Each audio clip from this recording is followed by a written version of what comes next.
काशी में पीएम ने किया रोपवे का शिलान्यास। देश का पहला अर्बन ट्रांसपोर्ट होगा। कहा 8 साल पहले लोग कहते थे कि बनारस में बदलाव नहीं हो पाएगा। राहुल गांधी की संसद सदस्यता खत्म। सजा के बाद राहुल लोकसभा से अयोग्य घोषित। कांग्रेस पार्टी ने की अहम बैठक। राहुल की लोकसभा सदस्यता खत्म होने पर भड़की कांग्रेस। शाम को होगी पार्टी की उच्च स्तरीय बैठक।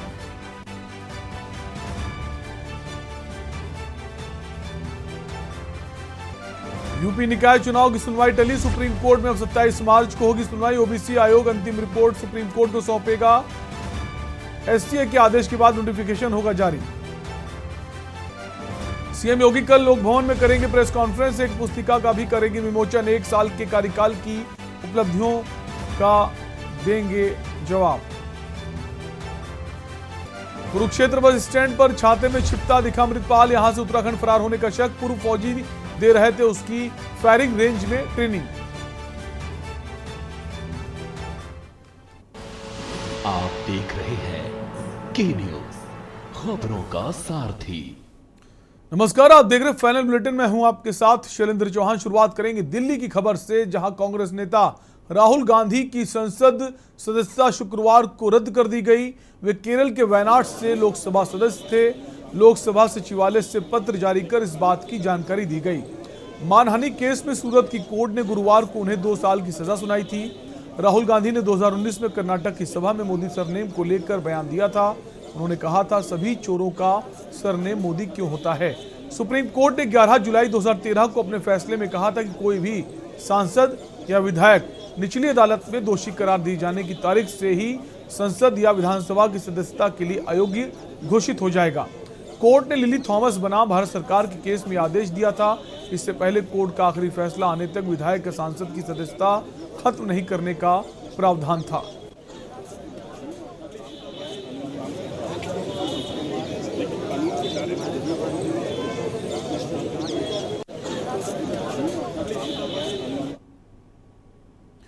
हरियाणा में बजट सत्र निपटने के बाद मुख्यमंत्री मनोहर लाल खट्टर गुरुवार को दिल्ली पहुंच गए। सबसे पहले वे नेशनल वॉर मेमोरियल पहुंचे। सीएम ने स्मारक पर पहुंचकर शहीदों को पुष्प गुच्छ अर्पित कर शहीदों को नमन किया। इस मौके पर उनके साथ केंद्रीय मंत्री राव इंद्रजीत सिंह, केंद्रीय मंत्री कृष्णपाल गुर्जर, हरियाणा के कैबिनेट मंत्री मूलचंद शर्मा समेत एनसीआर के सभी विधायक, हरियाणा के मुख्य सचिव संजीव कौशल, डीजीपी पीके अग्रवाल समेत तमाम प्रशासनिक अधिकारी मौजूद रहे।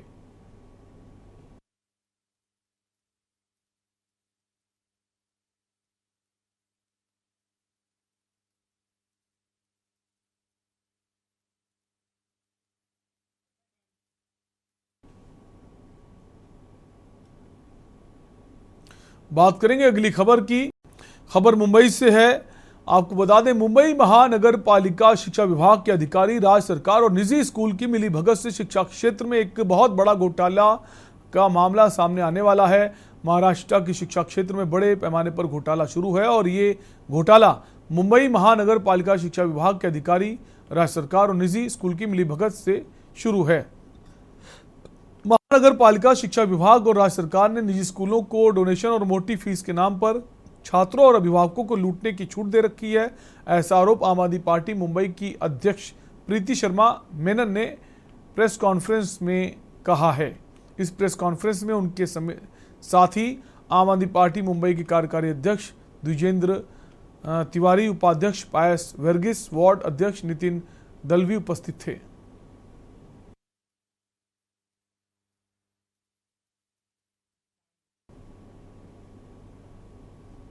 गुजरात के सूरत कोर्ट ने कांग्रेस नेता राहुल गांधी को 2 साल कैद की सजा सुनाई। कोर्ट के फैसले के बाद पूरे महाराष्ट्र में कांग्रेस के पदाधिकारी आक्रामक हो गए। पुणे जिले में इंदापुर तहसील कार्यालय के सामने इंदापुर कांग्रेस द्वारा नारेबाजी करते हुए प्रदर्शन किया गया। कांग्रेस कार्यकर्ताओं ने अपनी मांगों का लिखित बयान इंदापुर तहसील को दिया है।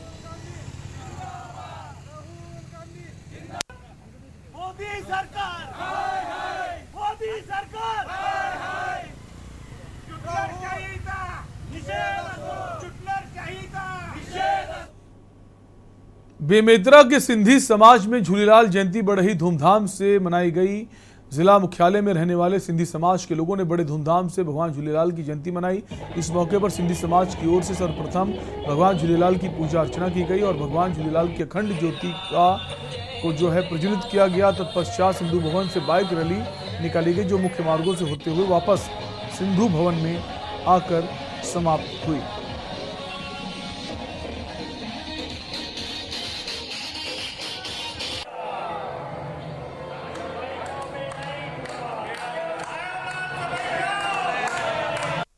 झूलेलाल साईं जी का जन्मोत्सव है जो बड़े हर्ष और उल्लास से हम लोग पूरे देश में मना रहे हैं। बेमेतरा में हमने अपनी प्रतिष्ठानें बंद करके और धूमधाम से हम मना रहे हैं। प्रथम चरण में महिलाओं और बच्चों की बाइक रैली निकाली गई।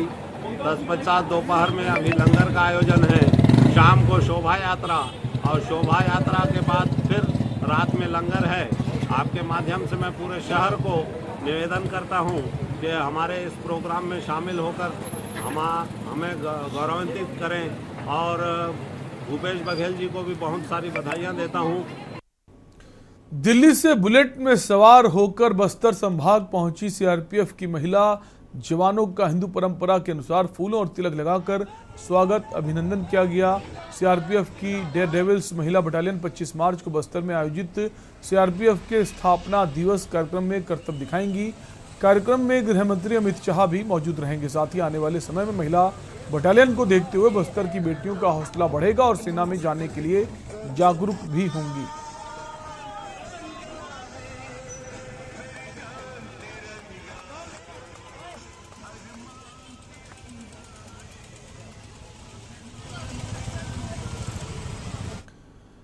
एसईसीएल प्रबंधन सुराग कछार की घोर लापरवाही एक बार फिर देखने को मिल रही है। विगत 2 माह से बीच रोड खोदकर नाली बनाने का काम किया जाना था, मगर विगत 2 माह से खोदकर ठेकेदार के द्वारा इसे छोड़ दिया गया।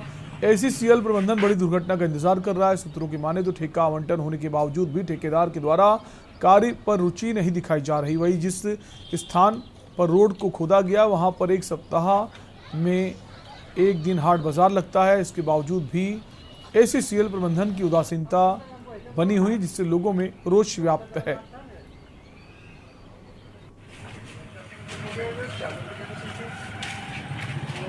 यहाँ तो जिस हिसाब से काम चले हुआ हिसाब से लग रहा है कि अरुण सामने का है और लगभग 2 महीना होने को है। 2 महीने से ये नाली खोद कर छोड़ दिए हैं जी। इससे कितनी परेशानी होती होगी आम जनों को? परेशानी तो जी बहुत ज़्यादा है। सबसे ज़्यादा परेशानी तो हमको है, जो भी आता है हम ही से सवाल जवाब करके जाते हैं। ये मेन रोड में है, यहाँ पे सप्ताह में 1 दिन बाजार भी बैठता है। जी जी। तो और किस प्रकार की समस्याएं होती होगी? बाजार वाले को बहुत ज़्यादा दिक्कत होता है, पूरा बाजार जाम हो जाता है।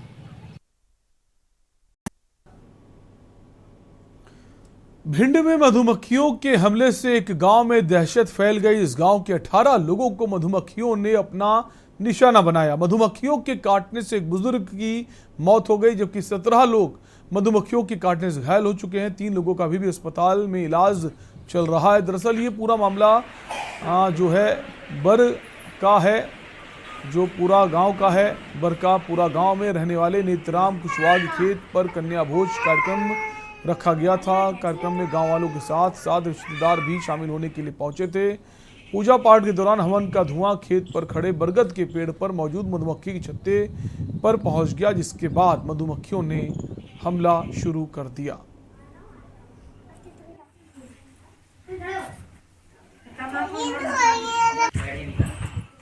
मधुमक्खी थी तो वो एक साथ में आई और बहुत लोगों को खाया उन्होंने, तो ये भाग नहीं पाए उसमें, तो उसकी वजह से इनकी मौत हुई है। तो ये जो घायल हुए हैं एक ही परिवार के हैं? हाँ, ये सभी 18 से 19 लोग घायल हुए थे, वो सभी एक ही परिवार के। डिंडोरी के भोका डोंगरी गांव निवासी युवक ने नशे की हालत में 20 फुट ऊंचे साल के पेड़ पर फांसी लगाकर आत्महत्या कर ली। मृतक युवक के परिजनों ने हत्या की आशंका जाहिर की है और बताया कि देर रात घर से निकला था। घटना की सूचना पर पहुंची पुलिस मृतक परिजनों की तहरीर के आधार पर मामले की जांच पड़ताल कर रही है।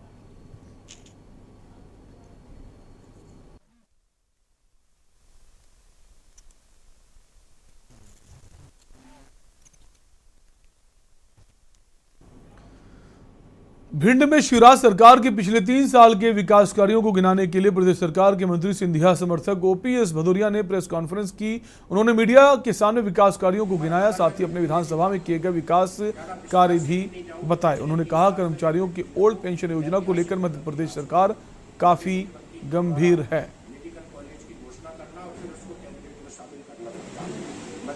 ओल्ड पेंशन योजना को लेकर के मध्य प्रदेश की सरकार बहुत गंभीर है। माननीय मुख्यमंत्री जी ने एक समिति का गठन किया है और बहुत जल्दी इस बारे में कोई निष्कर्ष निकल के सामने आएगा। प्रदेश सरकार की पूरी सहानुभूति सेवानिवृत्त कर्मचारियों के साथ है और निश्चित रूप से उनके पक्ष में कोई अच्छा निर्णय हो, चाहे कोटवार हो, चाहे आंगनवाड़ी कार्यकर्ता हो और चाहे हमारे अतिथि विद्वान हो। ये सब वो लोग हैं जिनको कांग्रेस ने केवल 500 रुपये में नौकरी दी थी, आज उनको हम 45,000 से ज़्यादा का भुगतान कर रहे हैं। तो निश्चित रूप से उनकी स्थिति में सुधार करने का काम हमारी सरकार ने किया है और बेहतर से बेहतर क्या हो सकता है उस दिशा में सरकार का प्रयास जारी है। बीच देहरादून से बड़ी खबर आ रही है। बड़ी खबर इस वक्त देहरादून से आ रही है। हाईकोर्ट को नैनीताल से हटाने पर बड़ा फैसला। केंद्र ने हल्द्वानी ट्रांसफर करने पर सैद्धांतिक सहमति दी है। केंद्रीय विधि एवं न्याय मंत्री किरण रिजिजू की चिट्ठी, मुख्यमंत्री पुष्कर धामी को चिट्ठी लिखकर दी जानकारी। केंद्रीय विधि एवं न्याय मंत्री किरण रिजिजू की चिट्ठी, मुख्यमंत्री पुष्कर सिंह धामी को चिट्ठी दी गई है। तो हल्द्वानी शिफ्ट करने की अधिसूचना की प्रक्रिया प्रारंभ होगी। तो अभी जो हाईकोर्ट है उत्तराखंड की नैनीताल में है, अब इसे हल्द्वानी शिफ्ट किए जाने की बात सामने आ रही है। तो बड़ा फैसला, बड़ी खबर आपको बता रहे, केंद्र ने हल्द्वानी ट्रांसफर करने पर सैद्धांतिक सहमति दे दी है। तो केंद्र ने सैद्धांतिक सहमति दे दी है। अब एक प्रोसेस होता है, उस प्रोसेस में कितना वक्त लगता है देखने वाली बात होगी।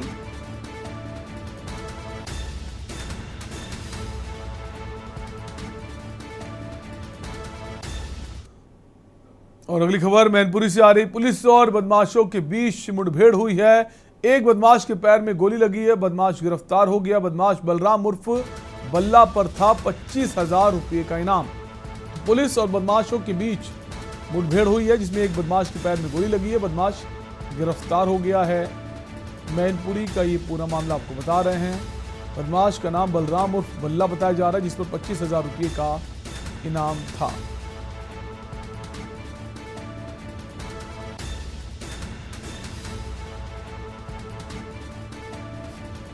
तस्वीर आप देख सकते हैं, जिस बदमाश को गिरफ्तार किया गया है, पैर में गोली लगी है, उसे अस्पताल में भर्ती कराया गया है।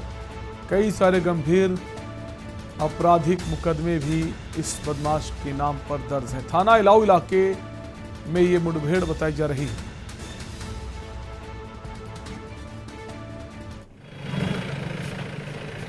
थानाध्यक्ष इलाऊ और यशोजी प्रभारी राजेश चेकिंग कर रहे थे एक बम्बा पुलिया के पास इलाऊ थाना क्षेत्र में, जिसमें कुसमरा की तरफ से एक मोटरसाइकिल पे 3 बदमाश आते हुए दिखाई दिए। तो इन्होंने चेक करने का प्रयास किया तो पीछे मुड़ करके भागने लगे और एक साइड के खेतों की रोड की तरफ गए और जैसे ही पुलिस ने घेराबंदी की तो ये फायरिंग करने लगे और पुलिस ने आत्मरक्षार्थ जवाबी फायरिंग की तो उसमें से एक बदमाश जिसके पैर में गोली लगी है उसको पकड़ लिया गया है।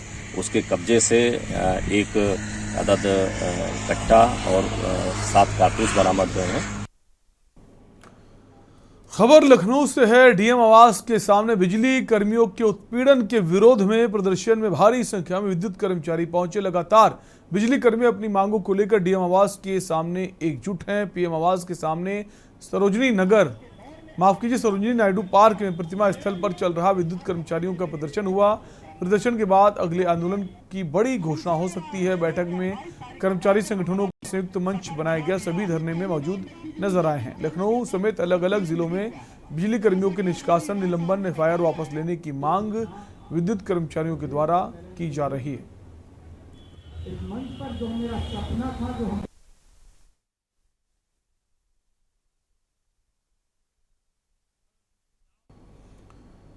एक और खबर लखनऊ से। भाजपा प्रदेश कार्यालय में उत्तर प्रदेश के उप मुख्यमंत्री केशव प्रसाद मौर्य ने प्रेस कॉन्फ्रेंस की। उन्होंने कहा, राहुल गांधी को जाति सूचक शब्दों पर न्यायालय ने सजा सुनाई। हम अदालत के फैसले का स्वागत करते हैं। कांग्रेस सदैव से पिछड़ों दलितों की विरोधी पार्टी रही। कांग्रेस ने एक बार नहीं अनेक बार पीएम मोदी का अपमान करने का काम किया है। तमाम सारा हमला बीजेपी पर उप मुख्यमंत्री केशव प्रसाद मौर्य ने बोला है। राहुल गांधी जी ने माफी मांगने का काम किया। ये माननीय न्यायालय के द्वारा सुनाई गई सजा है, वो स्वीकार करने की जगह उस पर इस प्रकार का बयान देना, ये तो चोरी भी और सीना जोड़ी। भारतीय जनता पार्टी इस तरीके की चीजों को उठा करके पूरे उसमें से चीजों को भटकाना चाहती है। कांग्रेस पार्टी का ये माननीय न्यायालय का आदेश है जी, और माननीय न्यायालय का आदेश। राजधानी लखनऊ के 1090 चौराहे पर महिला सशक्तिकरण को लेकर बाइक रैली निकाली गई। इस रैली में लखनऊ पुलिस कमिश्नर के साथ एडीजी 1090 समेत तमाम पुलिस के आला अधिकारी मौजूद रहे। महिला पुलिसकर्मी ने बड़े पैमाने पर रैली में भाग लिया। लखनऊ पुलिस कमिश्नर ने हरी झंडी दिखाकर महिला सशक्तिकरण रैली को रवाना किया।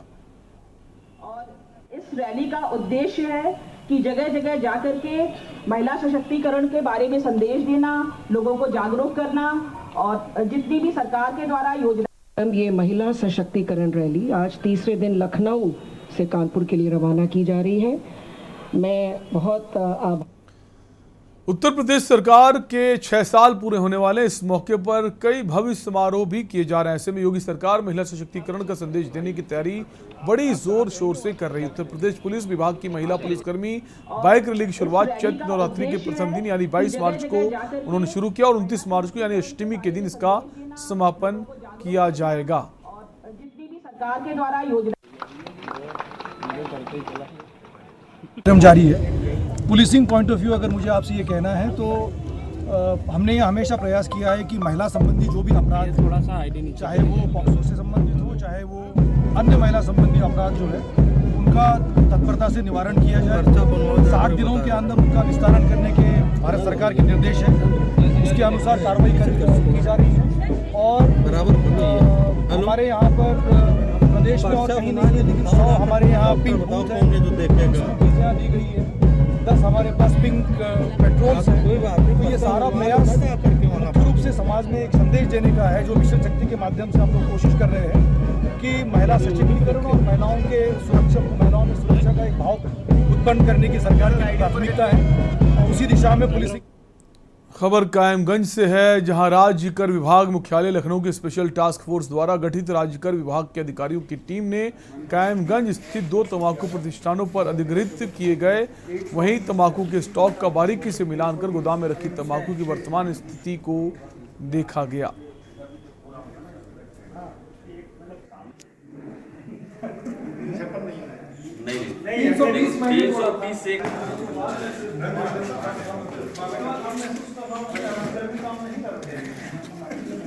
काम कर लो यार। ये भी हल्का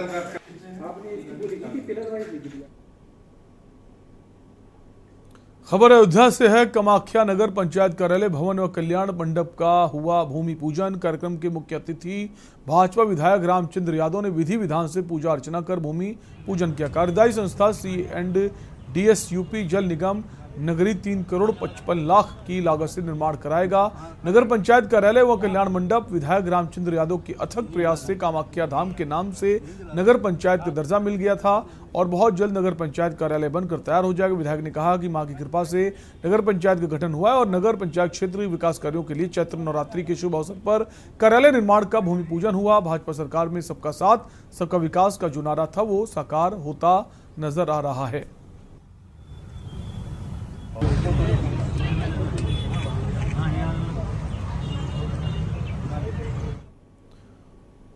और फाइनल बुलेटिन में फिलहाल के इतना ही। तमाम खबरों के लिए बने रहिए के न्यूज़ इंडिया के साथ। नमस्कार।